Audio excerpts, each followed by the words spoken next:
Hello, everyone, and welcome to this week's episode of Everything Went Black. Sorry, but my voice, a little froggy. I've been doing a lot of singing in preparation for our upcoming tour with Profanatica and Nunslaughter. This week, Ryan Patterson, my good friend, who I've known for over a quarter century, returns for another episode. A lot has been going on in Ryan's corner, and we get into all of it. Ryan is the front person of Photo Crime, as well as Coliseum, as well as a great all-around guy, incredible designer, and owner and operator of Shirt Killer. Before we get going, I want to shout out the other members of the Horsemen of the Podcasting Apocalypse. Coming at you at the beginning of the week to kick things off, we have Horror Wolf 666, brought to you by Brandon Legion, another horror podcast. Brandon focuses on interviews with filmmakers, actors, and other luminaries in the horror world. Occasionally, some of us will show up on there to talk about a variety of different subjects. Next up, Into the Necrosphere, brought to you by Jackie Smith, the greatest extreme music podcast on the internet.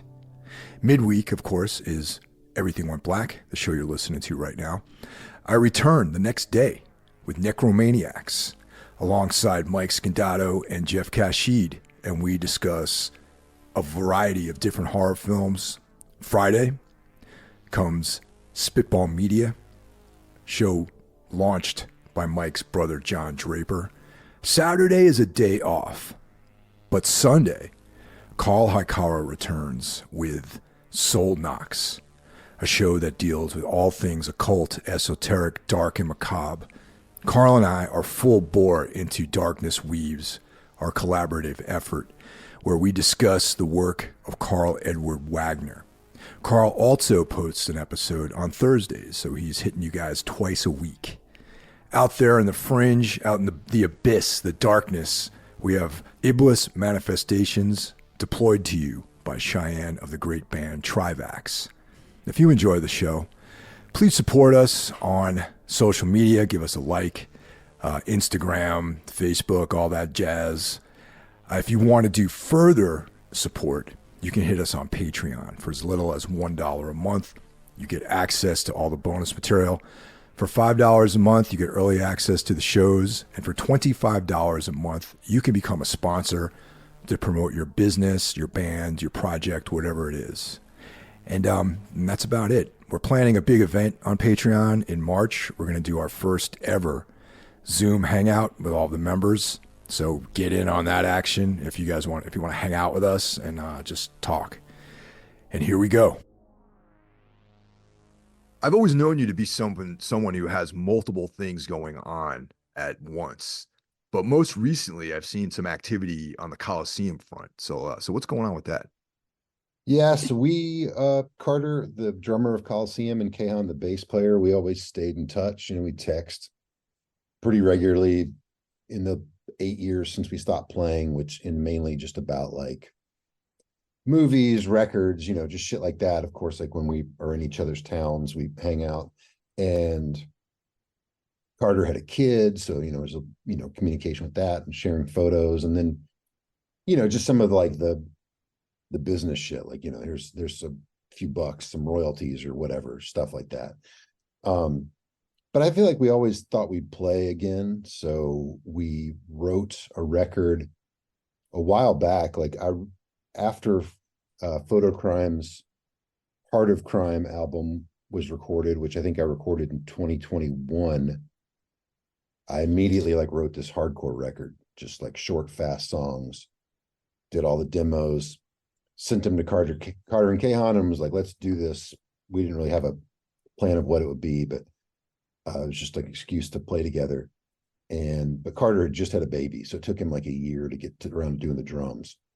And so that eventually became this CLSM record, which we didn't want to, kind of didn't want to satisfy the people that drove me crazy during the last half of Coliseum's career, that only wanted us to sound like we sounded early on.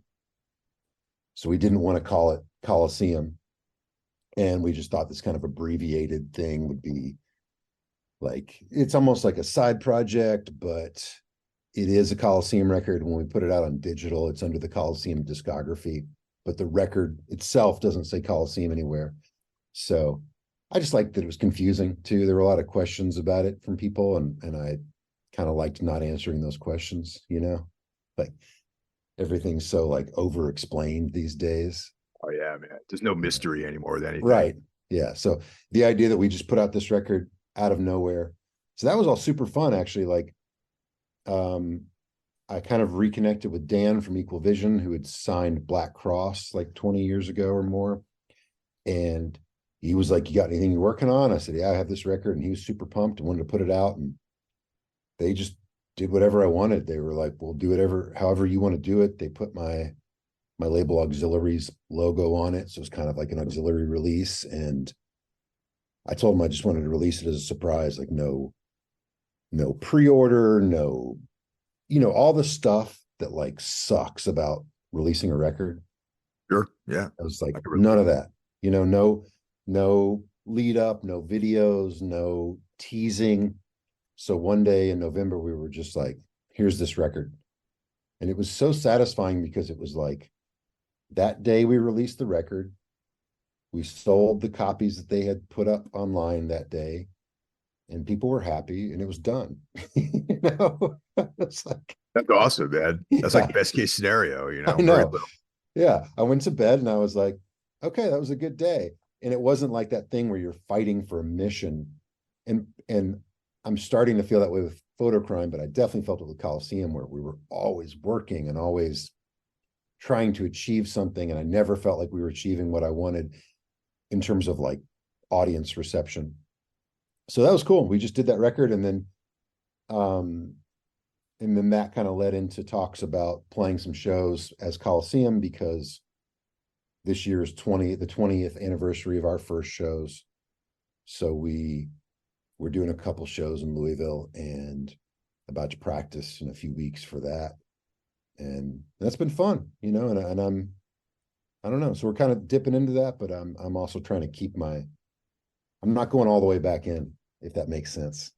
Dude, I totally get it. I mean, it's sometimes like when, it's like things are over and it's a time and place, and then it's fun to visit those areas sometimes, but never fully unpack, and Yeah. get back, unpack and move in again. That's like, I totally get it. Like I've never actually revisited like former bands before. But I can imagine that being similar to that experience of being like, this is fun, but things are different. My life has moved on. But yeah, I was going to ask you, like, how is it satisfying to do this, to kind of, revitalize this again? I haven't, it's just starting, so I don't know. The only other experience I had with that was this band I did called Automatic. We put out a couple 7 inches in like the late 90s. And we got back together and played a couple local shows and recorded some music, and it kind of fizzled out. But that felt like that was like 12 years ago, actually maybe like 14 years ago, but there was no expectation on that. It wasn't a popular band. It was just kind of like, let's just do this. I don't have any bands that are very popular in my history, so there's no like huge desire from an audience for that. It's not like fucking, I don't know, you know, Fugazi or something where people are asking them constantly to reunite. It's not like a quicksand reunion or something like that. Exactly.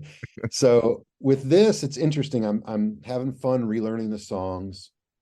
I'm excited to play with Carter and Kahan and to hang out with them. We're really lucky that we're all still friends and get along, and so I don't think there's going to be any of that thing where, as I'm sure you would know, if like you break up a band and you get back together 15 years later, it's like getting together with an ex-girlfriend. Those things that pulled you apart are still there. So on that level, the only thing that pulled Coliseum apart was me feeling uh bummed out about the band. Like we stopped doing the band because I was just exhausted from feeling like I was pushing I was Sisyphus pushing the fucking boulder up the hill. So I already feel that way again, and that's why I'm not going to unpack my bags, as you said. But it's fun though. That's good, right? Yes, yes. Yeah. I'll have the fun, but if I start putting my energy into it again, because for the last 8 years, people have been blowing smoke up my ass. Everywhere I go, someone's like, "Oh fuck, Coliseum! You were in Coliseum, man. I saw you guys. I did this. You guys were huge. You guys should do a tour." And it's not reality. It's like it's that kind of bullshit where somebody knows a name and they think it's a Right. big deal. Oh And yeah. and I'm like, we were a working band, dude. We were not ever a popular band. We just worked our asses off. We did a ton of rad shit. And so yeah, there's even if we wanted to, there couldn't be like some kind of big triumphant reunion tour. I don't want to get into that. I don't want to get into any disappointment. I just want to have fun playing songs with my friends. Yeah, see that's the thing. It's like people ruin things all the time like that too. You know what I Yeah, mean? It's like, they put their half-assed expectations on things, and then they'll be like, "Oh yeah, man, you should go on tour." Then you get together and go on tour, and they totally forgot, or they right. had something else going on that night you played in their town. They didn't see you, and that's like Yeah, the feeling I exactly. always get. Oh man, like whatever. I was out of town, the litany of excuses why they didn't come to the show, and it's Yeah, like, it's hard enough being in a current band to get people to come out and see you. You know what I mean? yeah, And the one thing I do like, well, not the one thing, but the thing I like about this reunion, quote unquote, is that you're, I see, I'll tell you the things I don't like that I observe in the world right now. All these bands that haven't been on stage in like 20 years, and the dudes in the bands having maybe the week before this reunion show picked up their gear to start playing again. That I have no time for that. And yeah, that's running rampant right now. And it just needs to stop. yeah, So with Coliseum, you guys are all active. You guys are still playing. You guys still know how to tune your instruments, and yes, play. And you have gear that works. You don't have to borrow stuff from people. right, So that's a plus, man. That's yeah, awesome. yeah. I mean, yeah, that's another thing is like Carter has, he doesn't tour as much, but he sings and plays guitar in this band Null. They're super killer. Kehan, Yalcha does great and does a bunch of rad shit. And so, and obviously I've never stopped, and do photocrime stuff. So yeah, it's like all the stuff's there, it's ready to go. My amps are in use all the time. I pulled out the old guitars and they need to tune up, but like, yeah, I mean, I don't feel like it's me leaving a desk job to go make music. It's like I make music all the fucking time. And for that weekend, I'm going to be making that music as opposed to my current music. And that'll be cool. I'm stoked. I generally don't go to these reunion shows. I've only seen two bands reunite that I cared about. One was Dead Guy, and the other one was Rorschach. And Mm-hmm. the Rorschach one was cool because it was all original members and roadies, and it was Okay. like there's all the dudes who used to like be on the road with those guys, like Will Tarrant, our mutual friend, was like Mm-hmm. doing merch for them. Chris Pierce was driving Chris's van, and it was like, I don't know. There was something special about that, and that was it. And they ended it. They didn't drag it out. They didn't play the beer fest or whatever. They didn't do Right. any of these, like, I'm sure. And there was tons of desire for them to go out and do these things. And they're just like, you know what, we're done. I got other Yeah. stuff to do. And they slayed, and but I've heard reports from various members of my friends and my Mike Scandato, my co-host at Necromaniacs, and he was reporting to me about some of the things he's observed, and I'm just like, man, it's better to like let that memory fade. Let's remember these things the way we want to remember them, and not have our memories destroyed by like a poor presentation of the music. And that's what I'm really, really excited about Coliseum, is like that's diametrically opposite to that movement. And you guys are like seasoned, you're in practice. One guy doesn't have to like buy all new gear to come out there and do this, and it's awesome. Right. Yeah. I mean, I have eased up in my as I grow older about reunions where I used to just think it was the worst thing ever. And now I'm like, life's short. People should do what is fun or what makes them money or whatever. But I don't like seeing a band play that's not a unit. Like you see a band that used to be on fucking fire and you go and it's like four people on stage that just don't have any connection. They don't even know where to stand. They're like And I fucking hate that. And I'm like, you know, be a unit, put yourself in the position, think about that, think about the presentation. Like you're here to not to, just to entertain, but you're like, you should fucking annihilate, whatever band you are. And I've seen, yeah, Louisville bands that are killer, but there's sometimes like one person that's just like a fucking normo. And I'm just like, oh, this fucking guy's like, I don't want to see him. So I do feel good about that. And while I know it's nostalgia, this doesn't really feel like nostalgia to me. We didn't, we just stopped. We didn't break up. We didn't fight. And it hasn't been that long. Um, and I don't know, it's like we'd go do other things if it came up. Um, we might play again, but I like the idea that it's fluid. I just, You touched on something interesting, which I just want to bring up too. Is like to you, it's not nostalgia. Okay, right. let's hold that thought for a second. So to you, this is just the continuum of your life. All Right. right, yeah, I did this thing a while back. But some people out there, it is a time and a place in their life, man, and that's important because earlier we were talking about, you know, oh yeah, my dad used to listen to your band or whatever, you know what I mean? Yeah.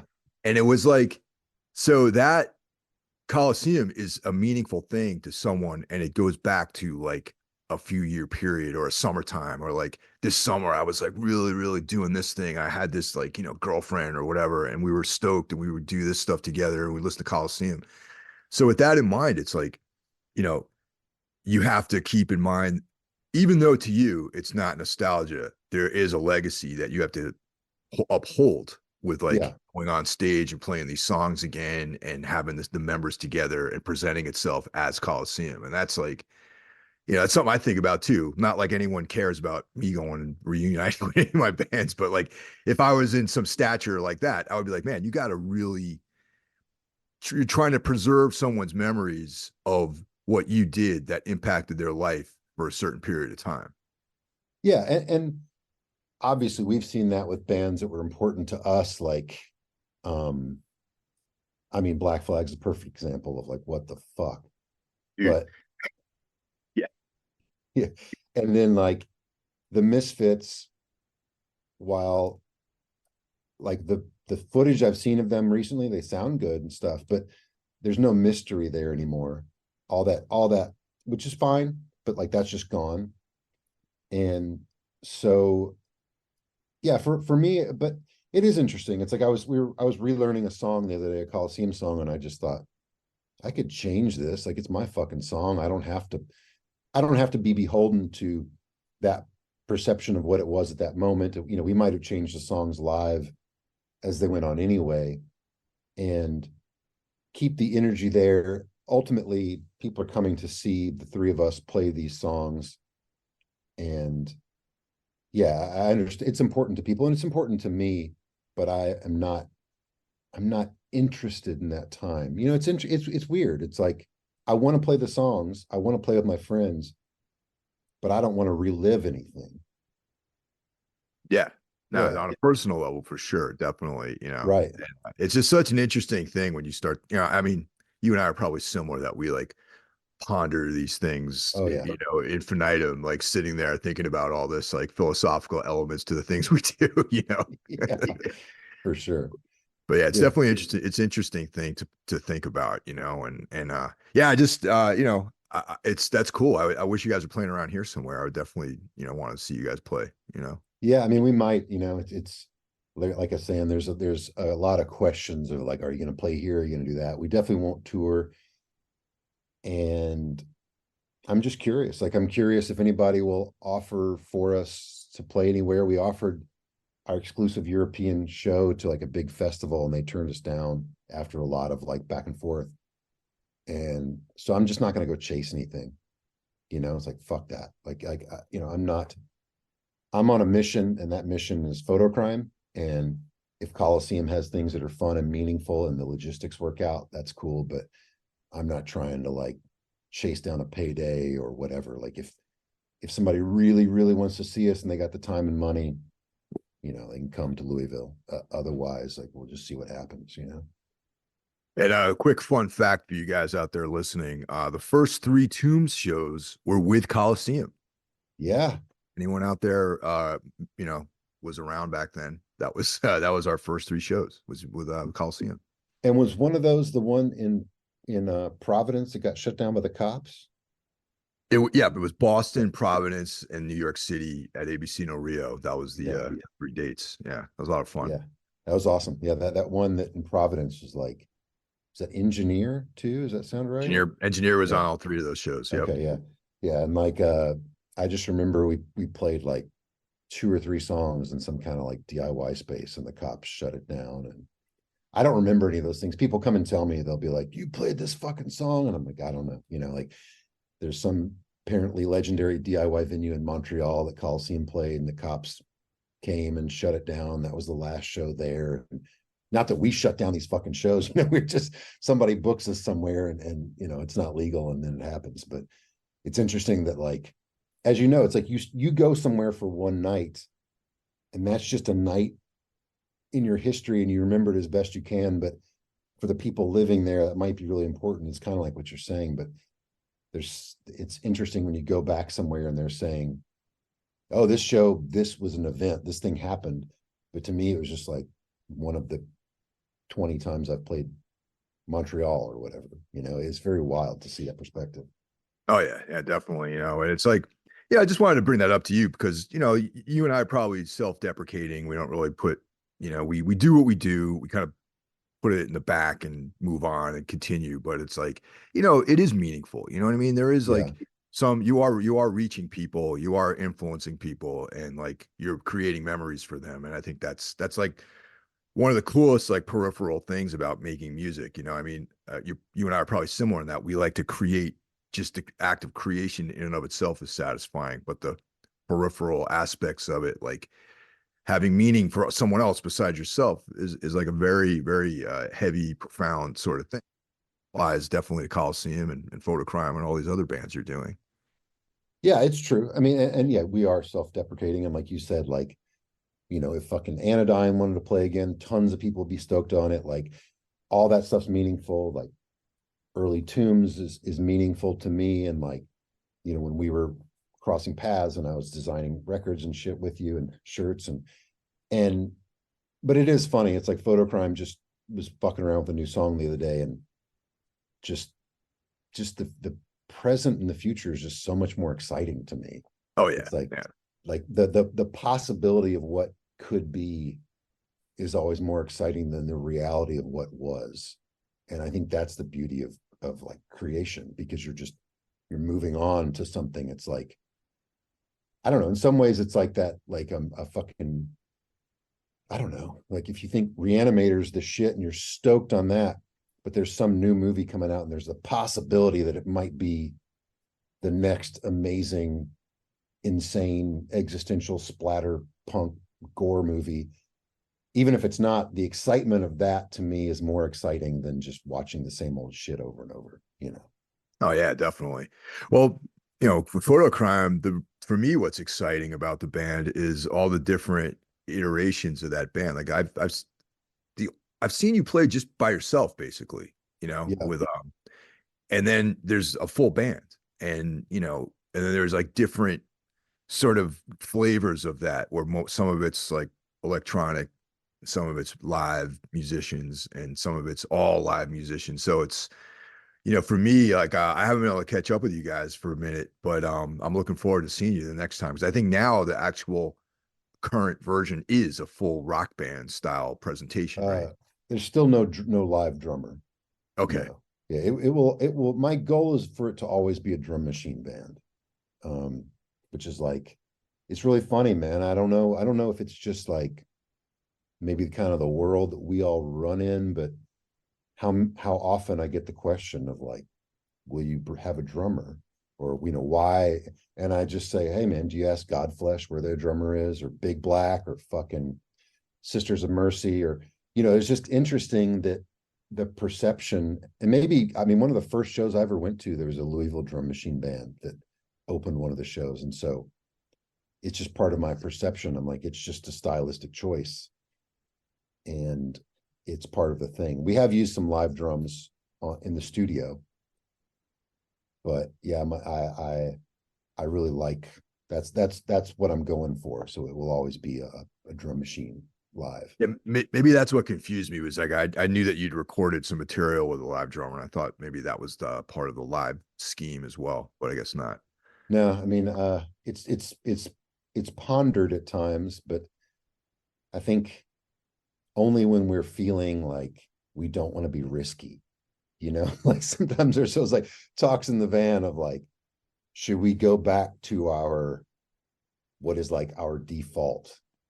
And it's just weird, man. It's just not exciting to me. Like I'm saying, like it's not exciting to me to go back to the thing I've always done. I love drummers and I love that feeling, but this photo crime thing, that like rigid pummeling of a drum machine is like really moves me and is what this band is to me. But yeah, we did do Hayden, the drummer of Mets, played drums on some songs. We recorded electrical audio with Albini, and that was on our second album. Like we recorded in 2019, maybe I think.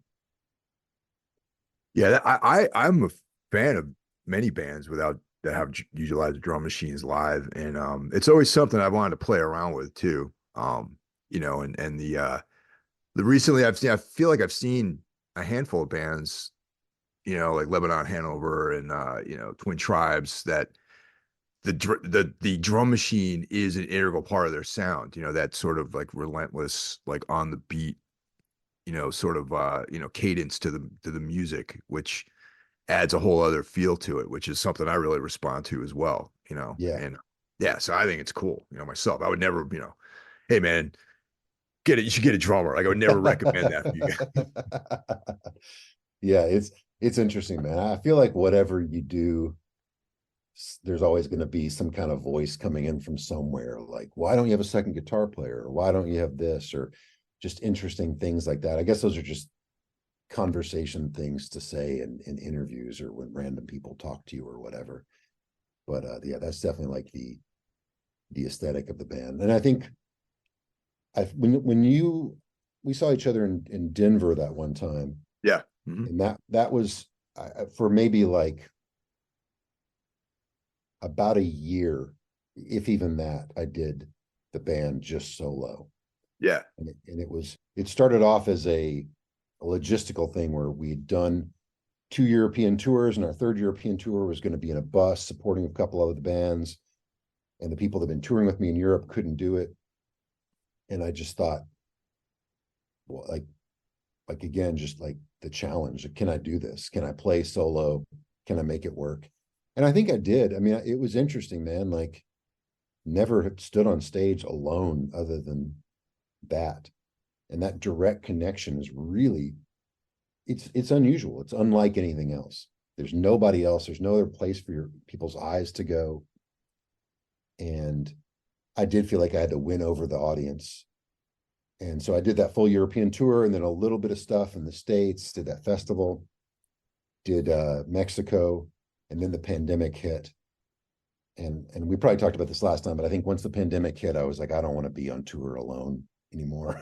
Oh yeah. I want to have friends around me, Yeah, that changed a lot for the way I see life too as well. But Yeah. yeah, that was that festival was fun, man. It was like Denver's Yeah. a cool town, and like it's that street. There's a bunch of different venues having stuff, and it was definitely cool. I had a lot of fun Yeah. That was awesome. watching you play it. That was great. Yeah. Same with you guys. I hadn't seen you guys play in forever, and it was awesome, and Torch, and it was a fucking cool day. Yeah. So we're in the beginning of 2024. So what do you got coming up, man? Like with photo crime, like what's the game plan for the next few months? Yeah. So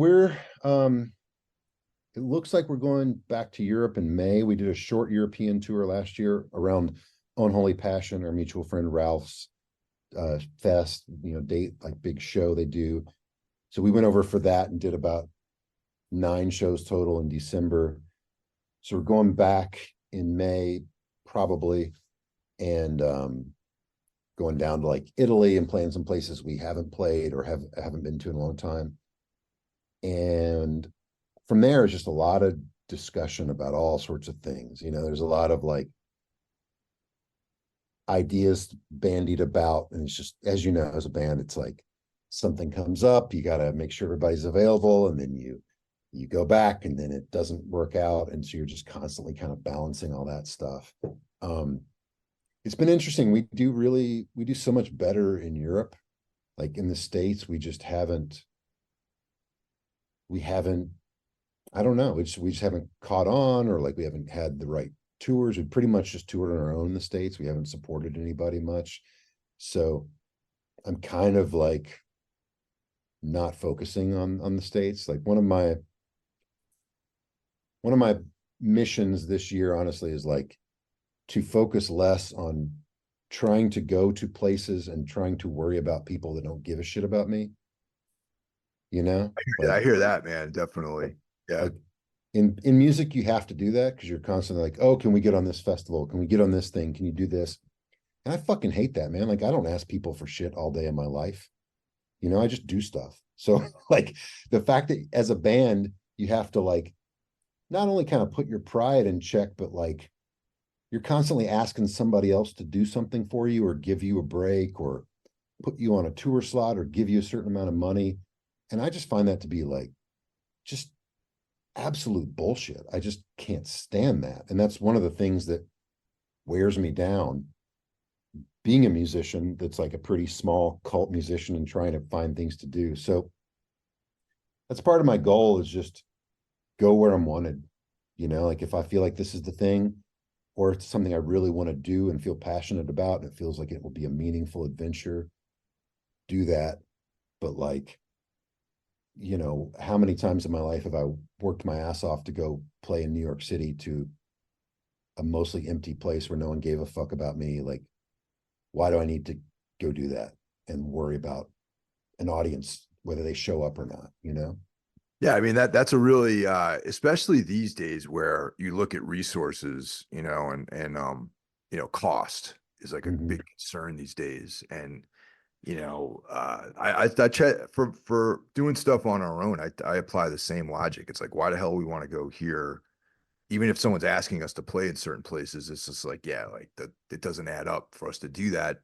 There's no return on investment, in some Mm-hmm. ways. I totally relate to that. That's a cool way of approaching it.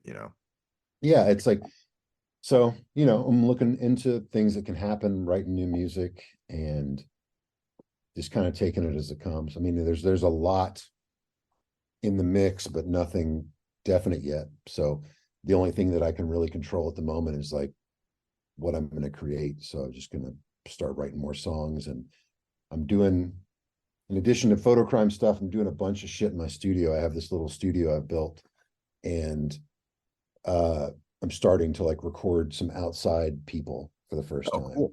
Right on. Yeah, so I've done stuff with friends, and I did the last photocrime record in here, did the previous one like in my house, and um so I'm like been recording the vocals for the new Modern Life is War record. Oh, wow. Okay. They did all the music elsewhere, and Jeff's been coming down here and doing sessions. um Getting ready to record a post-punk band from Cincinnati, doing some string stuff with Sarah, who plays cello for Murder by Death. So it's like a perfect little spot where, you know, it's easy. It's not, I'm starting to charge, but my goal is really for mostly the people to come here. If they're people I know and care about, for them to come here without feeling like there's a bill, like a tab. When you're in the studio, it's like every minute is money. And that's Absolutely. and that's like really a on one hand, like that pressure is exciting. But I also like when I'm singing or something, for example, I mean, I have had that thought before, like, fuck, this took me an hour. This cost me X amount of dollars, and I only have this much time. And my goal is to provide I mean, I've created the space for myself, but now to kind of provide it for other people that I care about, to make some art without feeling like there's a price tag just weighing down on them, you know. So that's cool. And that's kind of like a new I don't know, expansion avenue in my life that I didn't really have before. I'm not leaning into like becoming a commercial studio or anything, but that sucks. Oh man, and that's also just like a cutthroat sort of like trip too, man. You know what I Yeah. mean? It's just so little money these days to spend on recordings, you know? Yes. And like people expect an engineer to be working from fucking 9 a.m. to 2 a.m. or whatever, So I don't want that. But if I can manage this to offer it to people that I want to work with, it'd be cool. So I'm just kind of starting to do that. And then yeah, and I do a bunch of other shit. Like as you said, I'm always doing lots of bands because as you said about our social life, like I have a couple friends that I hang out with on a regular basis, but most of the friends that I hang out with and see, it's all through music. Yeah, So basically, yeah. yeah, so I want to play more often. When you're in a band, it's like, like Photocrime doesn't play Louisville 8 times a year. We can't. We play once or twice. So I want to have other bands to play. When other friends come through, I want to play. So I'm doing this band called Am Bratzi. That's the bass player of Photocrime's band. He like writes all the songs and sings, and it's like a proto punk, Stooges, Dead Boys kind of thing. So I play guitar for that. And then I've been doing a new band with the singer of Elliot. Do you remember Elliot and Falling Oh yeah, Forward? Yeah. yeah. They were on like Revelation, I think, Hmm. right? Yeah. Yeah. So Chris is an old friend and a couple of other old friends, and we've been doing that. And it's just we haven't played a show yet or anything, but it's just kind of like, melodic, hardcore punk, just fun shit, easy going, no stress, won't tour, just like make music purely for the fun of it with friends. And to have that balance, I still want to tour and be busy as much as I can, but have that balance of like low pressure music is also really nice. Yeah, that's the thing, man. It's like over the last year, I've done a bunch of like not a bunch, but a couple of different side things that it's good to sort of get back to just having fun and like making music for the sake of it, and instead of like you touched on it earlier where there's this whole like plan, and Yeah. this like master plan of getting, press and all this other stuff. Things that have nothing to do with music that are just like business. Yeah. And it's just really fun to go and just make some stuff and then just put it out like within the days of you finishing the mix. It's out for people to listen to if they want to check it out. And it's like no pressure. It's like one of the nicest things ever. Yeah. Yeah. I mean, it's all that stuff. And I'm sure it's partially because I don't have a lot of success with it, but like, I fucking despise it, man. Like, I hate teasing things and I hate trying to generate interest. I hate social media. I hate all that shit. Like, I just want to make music. I want to listen to music people like. I want to make music people like. I want to make record covers. I want people to care about that. And yeah, and it's changing even more, right? Where like the things that people are buying and listening to are more about a cult of personality ever, you know, than music. Um, so yeah, and I'm also aging out. It's like it's like I'm at that point where like I don't give a fuck. Like if you put me in a little like coffee shop corner and we can play there to the people that want to see us, that's fine. I want to find the path to just keep doing it. That's my goal, is like the longevity of it, is my ultimate goal versus like the immediate success. Um, but that's a challenge. Yeah, totally, man. It's like I totally relate to that where someone in the PR section of your whoever's doing PR for you, they have this plan of stuff that you want to do. And the last time around, our last album, I was just like, you really think that's gonna make a difference? Right. Like I Yeah. felt like Larry David or something. I'm like, Yeah. I don't know. I don't think that's gonna help. Yeah. Yeah. I feel the same way, man. And when I try to turn those things into artistic endeavors, which is my goal with like a music video, you have an idea and you want to have some artistic idea and you have some mission.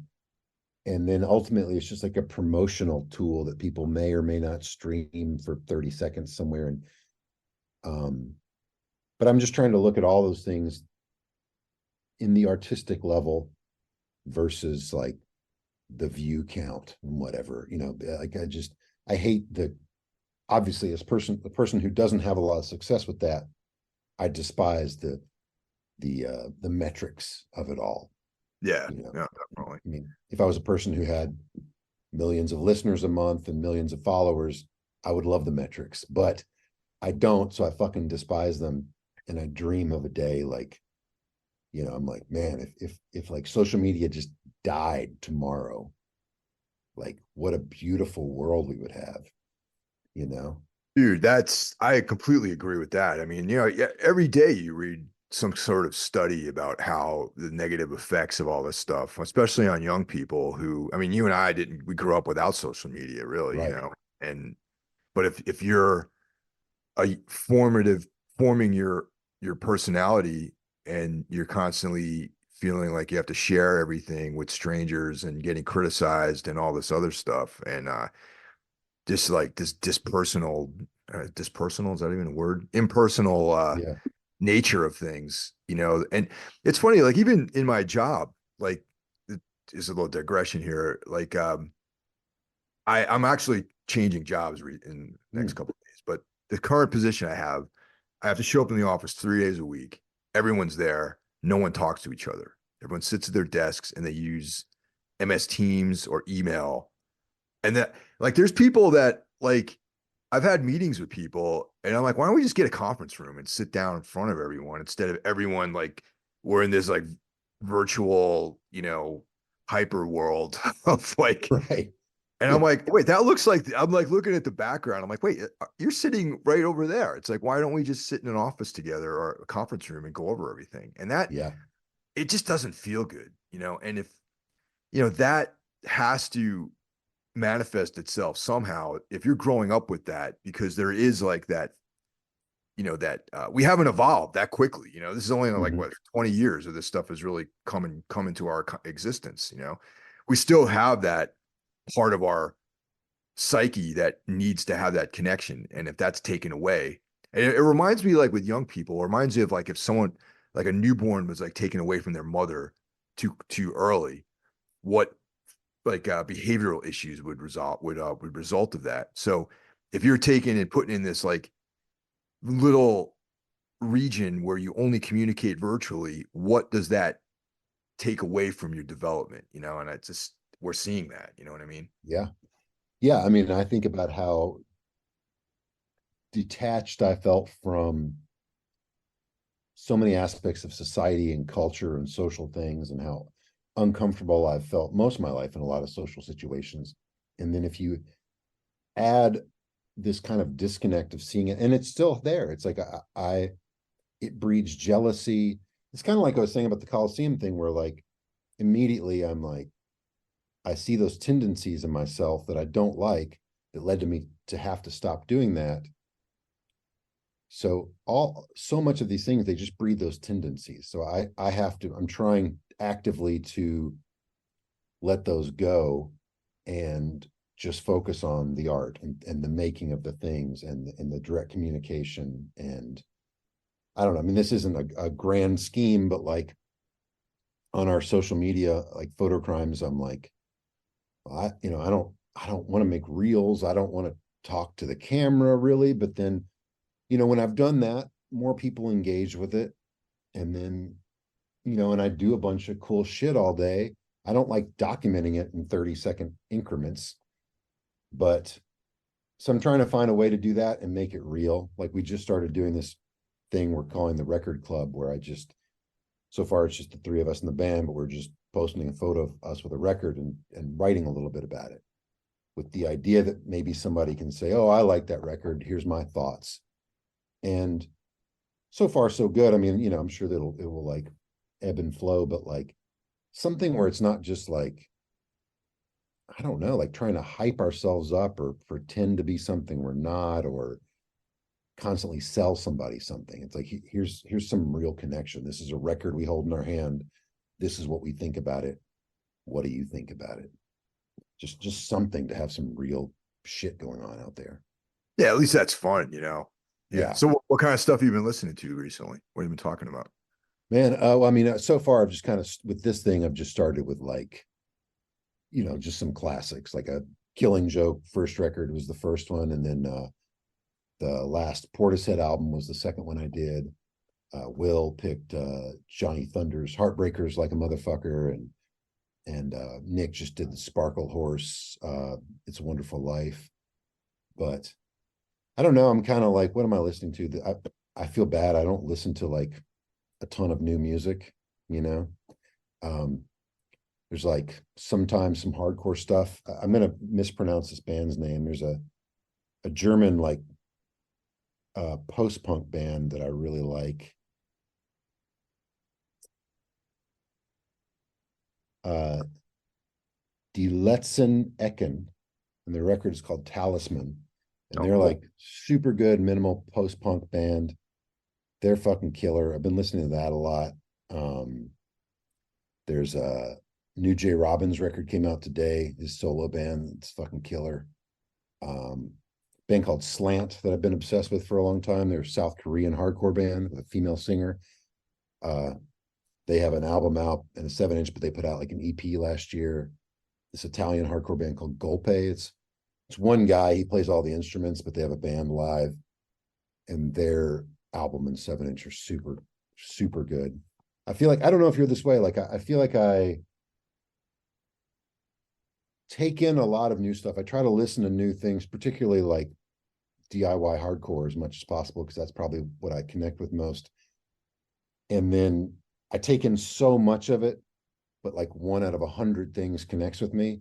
And then I listen to that one thing like so fucking much.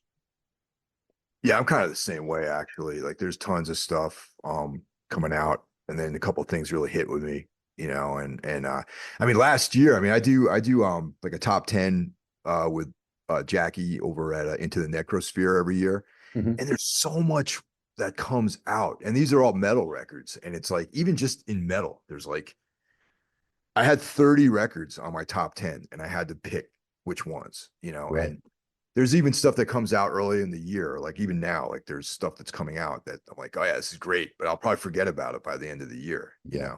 It's crazy. Oh yeah. And I'm still I don't know, you don't know if you have those tendencies in yourself that like there are things I see in myself that are still how I was when I was a kid, where like, when I was into punk and hardcore, and then like kind of right before Nirvana, like when alternative music, I mean, I discovered alternative music through MTV, but then it was like played during the day at MTV, and like kids I knew at school liked it. Like when Jane's Addiction, Been Caught Stealing became like a thing, like normal kids were like, this is cool. I was like, fuck that band, Oh yeah. So, so I never, I didn't like Nirvana when they were popular, all that kind of stuff. But I see that in myself now with stuff. When I see it's just like the internet thing, the train, and people are just like, this is the thing, or the hype labels.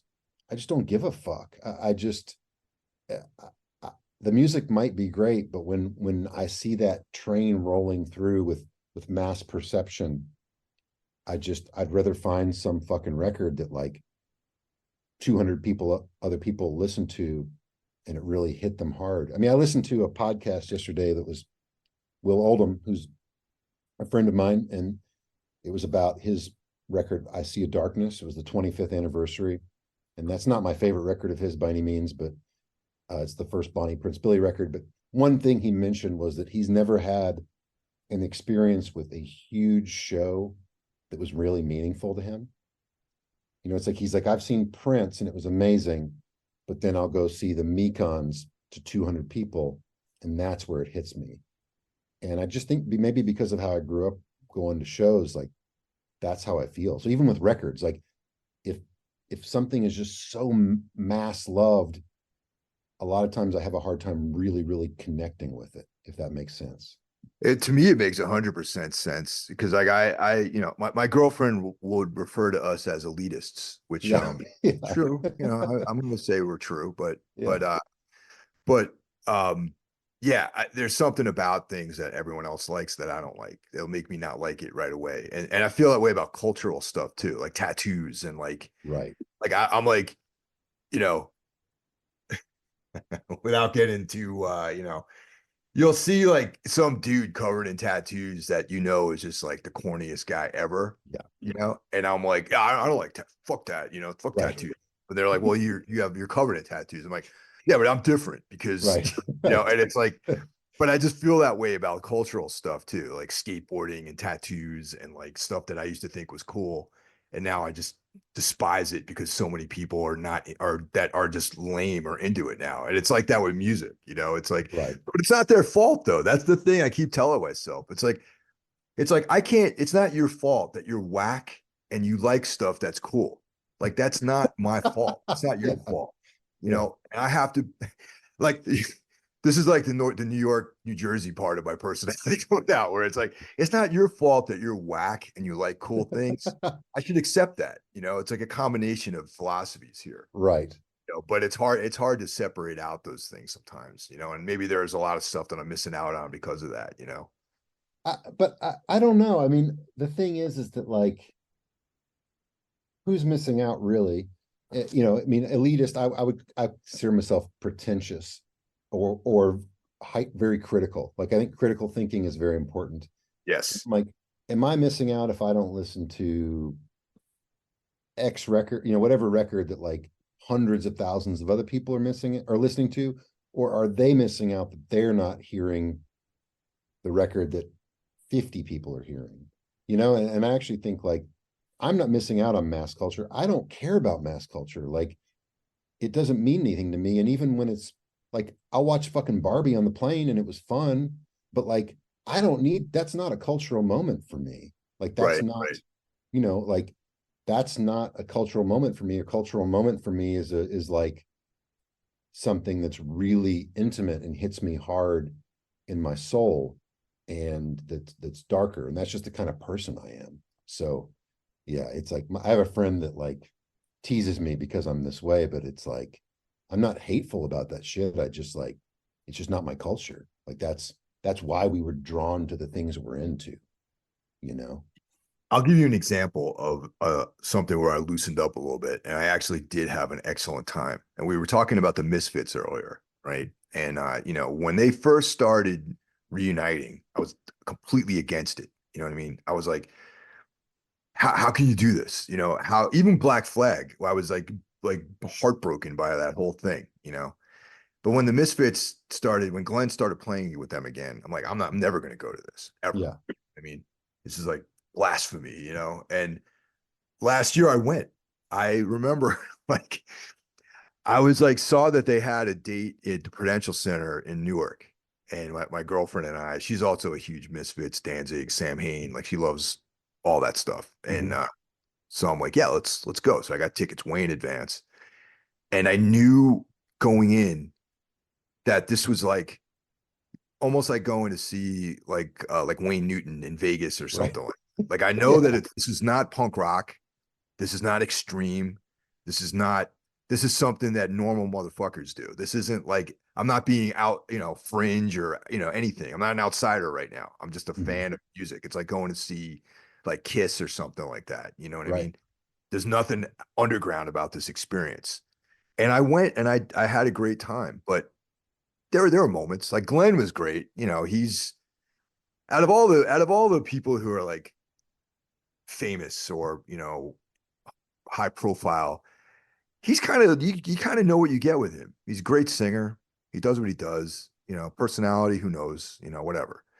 But yeah, there was definitely the one thing I do have to say about the show that was kind of a letdown was they had AC Slade was actually playing all the guitar parts, Mm. and but which is fine, you know, but he was like the stage was like super dark, and I'm like, what's that moving by the drum riser? There's like someone over there. What is he, a roadie? Is there a technical problem or something like that? I'm like, oh wait, no, the dude has a guitar. And I'm like, hold on. I'm like, oh, he's actually playing all the guitars, but he's not up front rocking out. He's like, it was like he was given like a direction, an order to like, okay, you Right. can stay. Here's the tape line that you can't pass because people will see you once you go past here. Yeah. That I thought was my one criticism of the show. They should have had him out there. He should have been rocking. He could have did his thing. Everyone knows that they're not the best musicians except for Dave Right. Lombardo and Glenn. Yeah, So it's like that's my one criticism. Have you seen any of the Misfit shows at all? I haven't, and I saw that you went, and I don't know if you posted video, but or somebody, but on the recent show, the more recent shows, I watched some video, and I was like, they sound fucking good, and it's like that thing. If they played here, I would let my shit down and I would go and enjoy it, Oh yeah. and that is something that is like, it's weird because it was scary. It meant so much because it was so scary and weird and unknown. But like post box set, it was like the box, the box, the literal box started to open, and then like, all the things started to dig out, and then the internet, and then just everybody knew about it. And then next thing you know, there's Crimson Ghost like fucking shoelaces being sold at the mall and shit. So it's like it's gone. It's not what it was. And so yeah, I would need to let my shit down about it. Like, have I been kind of like ugh about it in my heart of hearts? Sure, but my relationship with that music is still what it is, Yeah, no, you know. totally. And it's funny, man. I have to admit, we maybe have talked about this too, but I'm not a huge Sam Hain fan. Like, I want to be, but the production, I just really can't get into production. Like, as much as I try, it's just never been something I loved. I mean, I've always had the records. I love the way they look. I love the whole thing. I just don't, they don't hit me like the Misfits and the first Yeah. two Danzig records. And as much as I think Danzig 3 and 4 are good, I only the first two really, really hit me. And but I do feel like Sam Hain is the only thing left that's like precious, because like they did that reunion, but it wasn't overdone. It wasn't huge. They were still playing like pretty small venues, and it's still fringe. It's still somewhat unknown. It's still weird. It's still kind of impenetrable. And I really love that about it. Yeah, there is something very it's hard to listen to because like you were saying, probably the production that probably scares a lot of people away because it's like it sounds weird. Yeah. But for me, the Sam Hain stuff is that's my jam. Like I Yeah. love songs like To Walk the Night is like the greatest song ever written, in my opinion. And Yeah. that and but it's interesting you mentioned that because Toombs has covered a few Sam Hain songs, and the guys in my band are not really into Sam Hain though. They like Misfits and they love Danzig. Yeah. So for me to be like, oh yeah, like like The Shift, we covered that Yeah. a couple Halloweens ago, and I was like, they're like, you know what, man, I never heard this song, and I'm like, oh really? Then you guys are from New Jersey, so how do you not know like Sam? But yeah, it doesn't hit with a lot of people, but Yeah. and that's not why I like it. I just like it because I like it. You know what I mean? But I love that it is still unique. It's still precious. There's still something magical about that. It still feels like a little bit of an undiscovered secret. And yeah, I think that's cool. I mean, it is weird. It's like one of those things, like I liked it as a kid. I listened to it, but yeah, the songs are just darker. The production's weird. It's a little more, impenetrable. One of the only regrets I have in Photo Crimes history is that right when we started, my friend Sean, the singer of Child Bite, was putting together that Sam Hain I know tribute Sean. Yep. and asked us to be on it. And it was like, we hadn't even released anything yet. And I was like, well, I don't want our first thing we released to be a cover. I don't want to be on a comp. Like, I really wanted this, like kind of, I wanted the band to kind of be presented in this certain way when I started. And I turned them down. And I always wish I'd been on that comp. I was just like, I should have just fucking done that. Like, let it go, should have done it. Yeah. Well, what's exciting is in a few weeks I'm going to see you in person, I think. Yes. Yeah. What's the date again? It's Oh, like, dude, you I've, can't. I've all right. I don't know. It's I've like got it in my sometime. calendar. It's in the next month or so. All right. Yes, I've got it. I've got it down wherever it is. Oh, it's the 25th. Yeah. I'll be there. Yes, I'm stoked, man. That's awesome. I mean, you guys, has Tombs ever played Louisville? I've done shows for you before, maybe. Yeah, we played Louisville twice ever. Okay. So this would be like our third time in the band's career that we Wow. played Louisville. So it should be fun. You know what I It's mean? awesome. Yeah. Yeah. I No, mean, it's gonna be a good time. it's weird. Our town has just become weird. It's like there's there's not really a middle ground anymore. There's like, once kind of we aged out of doing shows, and we still put on shows, obviously, like if you were coming through and need to do a show, I could do it, but like it's it's just odd. It's like that kind of place where there's not a lot of like 200-300 person shows. There's a lot of really big shows, some big metal shows, but so many bands just don't come through here. They skip it, and it's hard. It feels odd to me. It feels like we're more isolated as a city than we used to be. It's like friends that I know almost never come through anymore. And it's kind of wild. Yeah, I mean, we generally don't tour the states by ourselves anymore. It's like we always like are on a package, and it's been, I don't think as part of a package, I don't think we've ever played Louisville. We only played there on our own really, or Yeah. on routing date to someplace, you know. Yeah, it's odd. So I'm stoked you guys are coming. Yeah, I mean when I saw that I was pumped for sure. It's awesome. Oh yeah, I was definitely, it's you hit me up first about it, but I'm like, I'm definitely reaching out to Ryan or something like that, man. It's gonna be awesome, you know. Yes. Yeah. So But when do you guys sorry, go start ahead. that run? Yeah, when does that tour start? Next to not this coming week, but the following week it starts in Providence, Rhode Island. Okay, awesome. And it's also nice because the last couple of tours we've done, we've had to like drive halfway across the country to start and then drive, like the last tour we did started in like Albuquerque or something like that and ended in Oh, somewhere like Lawrence, Kansas. And we yeah. it's like, that it's nice that it starts in Providence and ends in Brooklyn. So it's, really convenient for us. What's your opinion on doing like, yeah, let's say you end the tour in Lawrence. Do you book shows on the way home or do you just truck it home these days? Dude, honestly, these days I just truck it home, man. It's like playing the routing dates never seems to be like, because you end up playing towns that don't really have shows really like you're Hmm. and whoever's booking your tour is not putting a lot of energy into getting.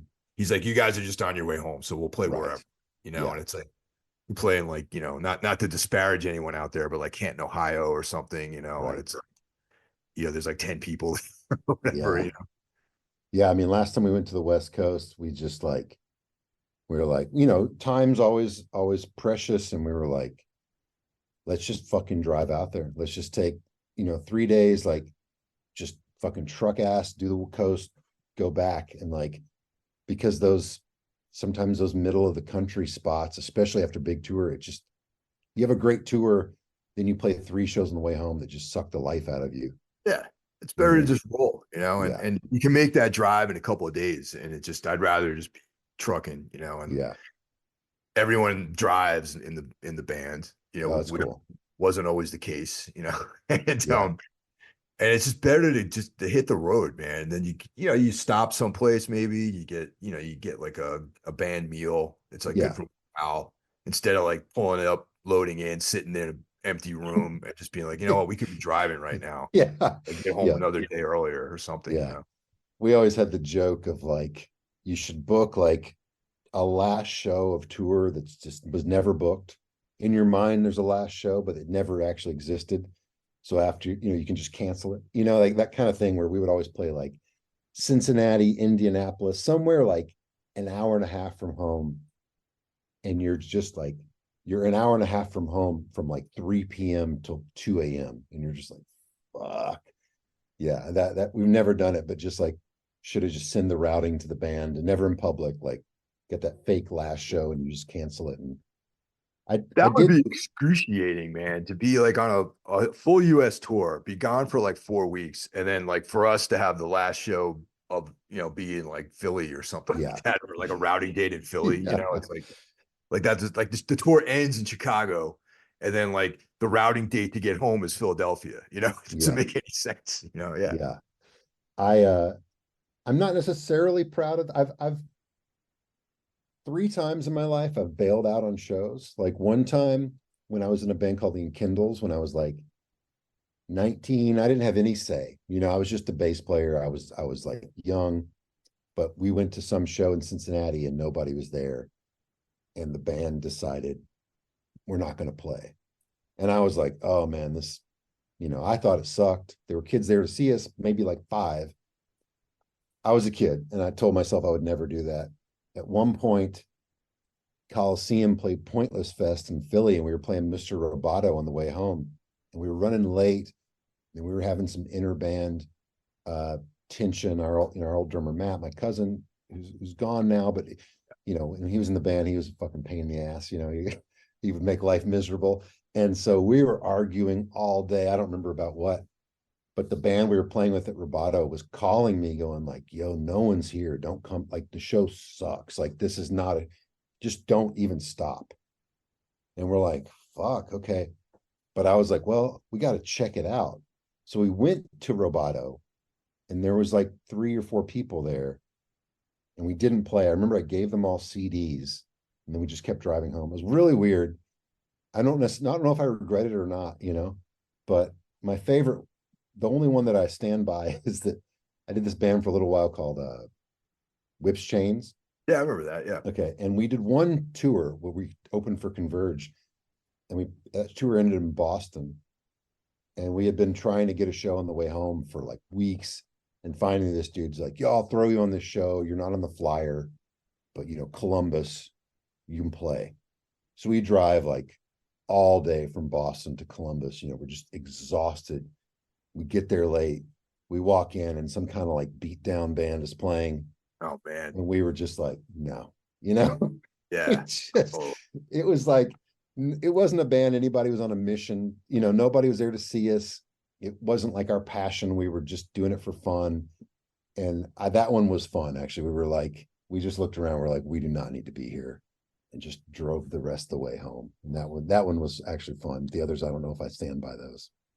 Sometimes there's a lot of wisdom in doing that, man, just driving and like calling it a day, Yeah, I think so. Yeah, it's good for morale, just to be like, you know what, and you got a story to talk about later. You go to Denny's there and discuss it. Whips Chains was way more pumped to have skipped that show than to have played. The joy we felt when we got there and saw how not good it was going to be for us. We weren't on the flyer, and then just like, you know what, like that freedom of leaving. It's like I have a lot of travel anxiety, and one of the things, actually, that Denver Fest, I think about it because that day I was like, oh man, I was really anxious about flying to Denver. I was tense. My travel anxiety's gotten worse as I've toured it. Like it wasn't there when I was a kid. And I feel like it's just the culmination of like my whole life of traveling. Sure. It just starts to like tighten that knot. And it was like that day of the Denver show, I was about to go to the airport and I thought, I can cancel. Like, yeah, the promoter will be bummed, people will be bummed, but like nobody else has rearranged their life for this. Like it was just me, and that freedom of I'm only answering to myself right now. And I didn't, but like that freedom of like, it was interesting, man. It was like a very interesting thing, like to just go out for one show. And obviously I'm glad I did it and wouldn't have wanted to cancel and it would have sucked. But like that kind of freedom, like I could just not go. People cancel things like, Godflesh famously canceled that tour. I don't know if it was real where he was actually on the plane or whatever, It was real. Yeah. I remember that very vividly. Yeah. I heard from, that was actually something that happened. Yeah. Sure. And sometimes when you're reaching that point, like I think back about that and I'm like, I respect that for Justin, because sometimes you just have to make that decision, like that self-preservation. And we've scheduled our whole lives constantly with music stuff and all this travel, and like sometimes you have to like make a decision that puts yourself first, and I know exactly. I did that just a week ago, man. Like, yeah, not to beat, I've talked about this already, but like I changed jobs 6 months ago, and my old boss, I wasn't even looking for work. I was happy where I was. I was doing my thing, a lot of freedom. Like make my own schedule. Didn't have to be any particular place at any particular time. This guy called. We went out for lunch, and he offers me a job. And I'm like, oh, it'd be great to work with this guy again, because he was he was like a mentor and someone who I really looked up to and respected. And like I really, to this, I still do, have nothing but respect and admiration for this person, but I went to work there, and within 2 months, I realized this was not the place for me. And for a litany of reasons. There's reasons why I shouldn't be there. And I was having so much anxiety over work. I was like not sleeping. I would have nightmares. Like one night I woke up in the middle of the night and I'm like, I have to go. My girlfriend's like, where are you going? It's like 2:30 in the morning. It's like, get back in bed. You're out of your mind. And I'm like, Yeah. no, I gotta check this thing or whatever. I ended up did go put my head back on the pillow, but I didn't sleep till 6 o'clock when I woke up or whatever time I got up, and then like one morning I just got the wrong message from somebody. And I was like, fuck it. This is it. I'm done. And Yep. I went back to my old company, man. And like my last day is like next week. And that's like I disappointed this guy who I respect. He's angry at me. It probably has burned a bridge forever. But that it was worth that for self-preservation and my own mental health because it was driving me insane. So Yeah. sometimes sticking it out isn't always the best option. And sometimes you do have to put you should always put your mental health ahead of everything. But, Yeah. you and I mean, I haven't always made those decisions. I've definitely stayed way too long doing something that's not good for me, thinking there was some kind of virtue in that, but there really isn't. Because at the end of the day, you really have to keep yourself in mind and not really, compromise that. Yeah, I agree, man. I mean, it's like at a certain point, like just living and getting through the day is like the biggest challenge. And you have to get that. You have to look at your longevity and like, yeah, I think our aesthetic, I mean, you obviously are like one of the like the like apex of that in a lot of ways. That's somebody I've always looked to, somebody who like, you have the get in van mentality, you work hard, you believe in it, there's no bullshit. And I've tried to have that too. But like also we've been doing that for so long that, I mean, it's one of the joys of my life, to be quite honest, that now when I tour, I have a little more stability. And if a situation sucks, I can just take myself right out of it. Like if we get to a place and it's like, this doesn't feel like a safe place or a comfortable place or whatever, like, I can go and get us a hotel that's going to be cool, or I can, it's like, I'm doing this for nothing else other than the joy of creating. And I'm not going to be miserable along the way. I was miserable plenty of times in the past. Oh yeah. No, definitely. And like, yeah, I mean, it's like with my work with Shirt Killer, it's like, I don't deal with anybody that sucks, man. Like people that sucked, the band, like it was a band or a manager, eventually that went away. And there have been a few bands that kind of went away in a way that felt very like careerist and kind of shitty and not, and a little bit hurtful considering my long-term like connection with them or whatever. But, that's okay. Like everybody's got to like move on, and there's no point in doing any of this stuff if it's painful. Like, yeah, you shouldn't do a job that's like creating that kind of bullshit for you. Yeah, There's another job out there. Yeah. Yeah. Well, Ryan, it was great talking to you, man. And I'm looking forward to seeing you shortly. I wish I remember the date exactly, but I don't. But yeah, man, once again, awesome time. And we got to do this more often. Even when we're not pressing play and record. Yes. Do this more, for sure. I agree. Just shoot the shit. I'd love to. All right, bro. Take care now. All right. Great to see you, man. Great seeing you.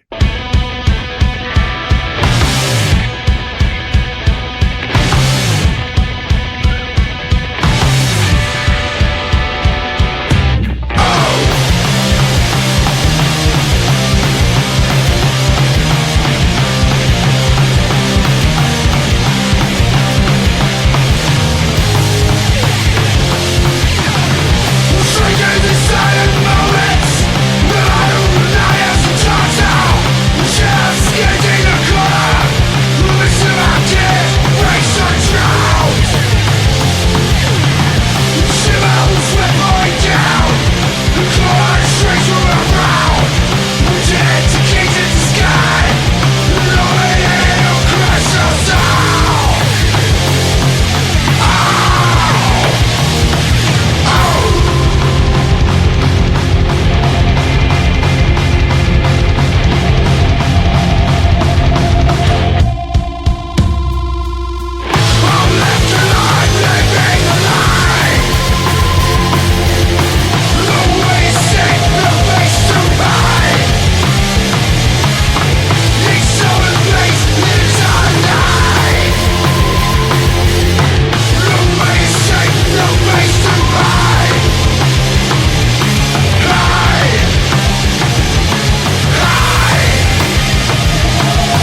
there's a neighborhood cat in addition to my own cat that I'm looking after, and I had to feed her. So No worries. yeah, With it's been you, a while, man. It's been a while since we talked.